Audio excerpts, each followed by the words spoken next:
J'ai été appelé dans ce projet par Michel Ricoeur de façon à un petit peu l'ouvrir. Parce que moi, quand je suis arrivé dans la région, ça fait que 5 ans, j'étais en contact avec les pêcheurs plaisanciers. Et c'est par ce but-là quoi, que je suis rentré.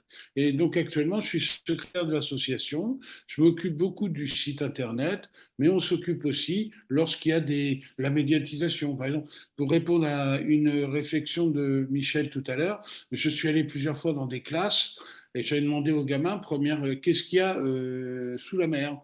Eh ben, c'était des crabes et des poissons. Voilà, il y a des crabes et des poissons, et puis c'est tout. Voilà. Et donc, ouais, on a tout cet aspect-là de médiatisation, de partage du projet, tout cet aspect-là vers des publics qui ne sont pas à la base des publics scientifiques, peut-être il y en aura, ou qui sont des publics soit curieux, soit intéressés, soit voilà. Donc, et c'est un peu montré, c'est dans la phase suivante, parce qu'en fait, notre projet, il est sur 3 étages. Et elle travaille avec le muséum. Il y a aussi tout l'aspect des plongées participatives, où en fait, il y a 2 groupes de plongeurs qui ont été formés par le muséum à recueillir des observations de manière stricte, précise, pour qu'elles puissent être observées par des scientifiques.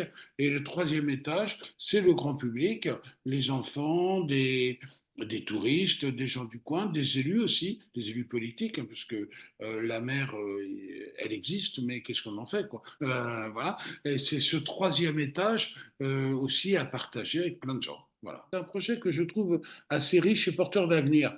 Notamment la difficulté, ça va être, mais bon, on a nos 3 récifs qui sont dans l'eau, ils sont dans un endroit où il n'y avait jamais rien observé, ou peu de choses. Par la suite, on s'est aperçu qu'un des plongeurs qui intervenait avec nous avait fait beaucoup de travail avec sa petite équipe, mais plus sur le sud de la baie de Saint-Brieuc. Il avait fait un travail très important.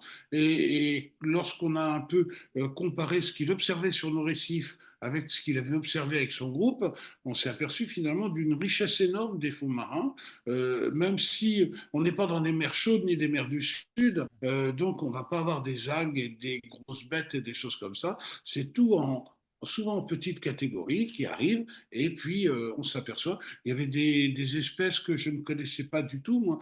Qu'est-ce que c'était qu'une acidie, qu'est-ce que c'était que toutes ces espèces de mini-coraux, toutes ces choses-là, je ne connaissais rien du tout, et en fait, moi, j'ai appris aussi beaucoup par ce moyen-là, quoi. On attire les gens, on est allé dans différents établissements scolaires. Je dirais que si on a un bon contact avec les enseignants, après c'est un public captif, donc c'est plus facile. On a organisé aussi des conférences, enfin ce qu'on a appelé des conférences, c'est-à-dire des temps de partage avec les gens. On a montré comme ça plusieurs choses, mais je dirais qu'on est juste au début de ce travail. Euh, il y a eu il y a eu tout un moment où en fait les récifs ont été dans l'eau. Le rôle, ça a été d'en faire des films, de communiquer un maximum de gens. Mais après, c'est quelle suite on va pouvoir donner à ce travail-là, comment on va pouvoir exposer ça, comment on va pouvoir rendre notre expérience ou l'expérience le plus lisible possible auprès du grand public.